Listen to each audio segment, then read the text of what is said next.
Hello everyone and welcome back to Code with Ria. So in today's lecture we would be doing a very important question on structure, that is to print a bank information of a user, and this is the part 13 of important question answer series of C programming. So let's see that how we are going to do this question. तो सबसे पहले तो हम अपना structure बनाने वाले हैं। यहाँ पे सबसे पहले क्या करेंगे, बैंक के नेम से यहाँ पर एक स्ट्रक्चर बना लेंगे, इसके अंदर कुछ अपने एट्रीब्यूट्स को डिफाइन करेंगे। कंपाइलर पे चलते हैं और अपना प्रोग्राम यहाँ पर लिखते हैं। सबसे पहले header file hash include stdio.h। ठीक है, अब बनाएंगे एक structure with the keyword struct, bank के नेम से बनाते हैं अपन। अब यहाँ पर हम कुछ एट्रीब्यूट्स लेने वाले हैं, जैसा अकाउंट नंबर होता है तो उसको इंटीजर ले लेते हैं, इंटीजर अकाउंट नंबर। ठीक है, और क्या होता है अकाउंट होल्डर नेम, तो इसको हम कैरेक्टर में लेंगे, कैरेक्टर एरे के अंदर लेंगे। अकाउंट होल्डर, ठीक है, इसका साइज दे देते हैं अप्रोक्सीमेटली 50 एंड बैलेंस भी होगा बैंक के अंदर, तो इसको फ्लोट के अंदर ले लेते हैं बैलेंस। ठीक है, तो ये तीन एट्रीब्यूट्स है जो हमने स्ट्रक्चर के अंदर डिक्लेयर करे हैं। अब अपने इंट मेन सेक्शन के अंदर इन तीनों की वैल्यूज को हम यूजर से पहले एंटर करवाएंगे एंड फिर उसे प्रिंट भी करवाएंगे। तो एंटर किस तरीके से करवाना है इसके बारे में हम ऑलरेडी पहले बात कर चुके हैं। सबसे पहले लिखना है स्ट्रक्ट, देन हमारा जो भी स्ट्रक्चर का नेम है, एंड देन यहाँ पर एक वेरिएबल बनाना होता है, तो मैंने यहाँ पर बी बना दिया। ठीक है, यहाँ पर हम पहले से इनिशियलाइजिंग करते हुए नहीं चल रहे हैं, जो कि अभी तक हम करते हुए आए हैं। अभी हम क्या करेंगे, हम यूजर से ही वैल्यूज को इनपुट करवाएंगे एंड फिर उसे प्रिंट करवाएंगे। तो सबसे पहले लिख लेते हैं print F enter the bank account number. ठीक है, ये एंटर करेंगे परसेंटेज डी के अंदर, \n लगा देते हैं एंड यहाँ पर कॉमा करके लिखेंगे बी डॉट अकाउंट नंबर। तभी हम क्या कर पाएंगे, जो हमारा स्ट्रक्चर है उसके अंदर हम अकाउंट नंबर को एक्सेस करेंगे एंड उसके अंदर जो भी वैल्यू यूजर एंटर करेगा वो एंटर हो जाएगी। ठीक है, ये करवा लेंगे। ओके, तो यहाँ पर तो ये नहीं आएगा, स्कैनफ के अंदर हमको करवाना था। ये स्कैनफ करेंगे परसेंटेज डी, यहाँ पे करेंगे बी डॉट अपना अकाउंट नंबर। ठीक है, तो यहाँ पर क्या होगा, अपनी जो भी वैल्यू है वो उसके अंदर आ जाएगी। अब यहाँ पर एड्रेस लिखना मैंडेटरी है, उसको भूलना मत। नाउ यही स्टेटमेंट्स हम होल्डर नेम के लिए भी लिखने वाले हैं, तो डाल देते हैं एक बार।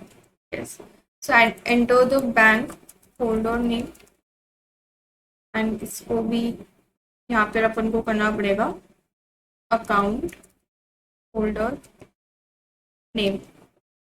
ठीक है, यस। अब यहाँ पर क्या आएगा, count the bank, count the balance, enter the balance, enter the balance हो गया यहाँ पर बी डॉट बैलेंस। ठीक है, इन तीनों स्टेटमेंट्स की वजह से क्या होगा, जो भी हमको इन्फॉर्मेशन एंटर करनी है हम वो एंटर कर पाएंगे। अब हमको प्रिंट भी तो करवानी पड़ेगी, तो यहाँ पर लिखते हैं बैंक इंफॉर्मेशन। ठीक है, एंड फिर यहाँ पर प्रिंट करवा देंगे सारी की सारी इंफॉर्मेशन।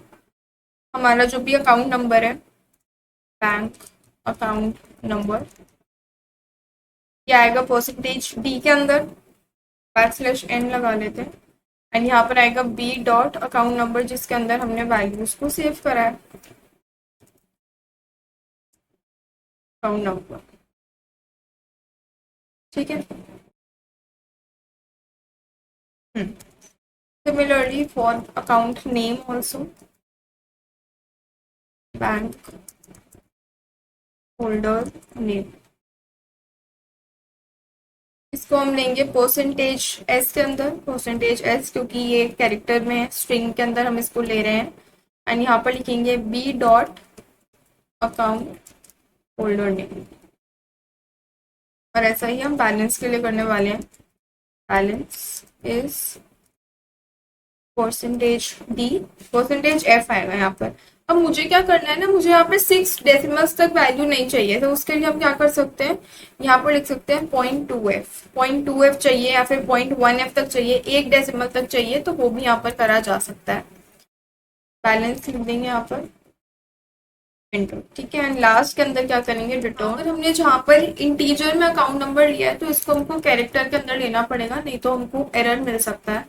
एरर तो नहीं मिलेगा, बट जो भी वैल्यूज हमको मिलने वाली है वो फिर गलत होंगी, ठीक है। तो अकाउंट नंबर को हमने कैरेक्टर में ले लिया, जिसके अंदर जिसका साइज है 40। नाउ यहाँ पर भी थोड़े से चेंजेस कर लेते हैं, परसेंटेज एस, एंड यहाँ पर जो अकाउंट फोल्डर नेम है ये भी एस में आएगा, और जो बैलेंस हमारा वो परसेंटेज एफ में आएगा, बैंक अकाउंट नंबर एस के अंदर, ठीक है। तो ये सारी चीजें हमने बिल्कुल सेट कर ली है। Now let's run the program. तो यहाँ पर अपनी वैल्यूज को एंटर कर लेते हैं, 1 2 3, कोई भी random values, account holder name and balance, for example this. तो हमारे पास क्या हुआ, जो भी वैल्यूज हमने एंटर करी वो सारी की सारी इन्फॉर्मेशन यहाँ पर प्रिंट होकर आ गई है। यहाँ पर ये थोड़ा सा मर्ज हो गया है, bank holder name and balance. क्यों हुआ ऐसा, क्योंकि हमने यहाँ पर \n को यूज नहीं करा, /n, ठीक है। अब करेंगे तो फिर हमारा जो भी आंसर है वो बिल्कुल सही आएगा।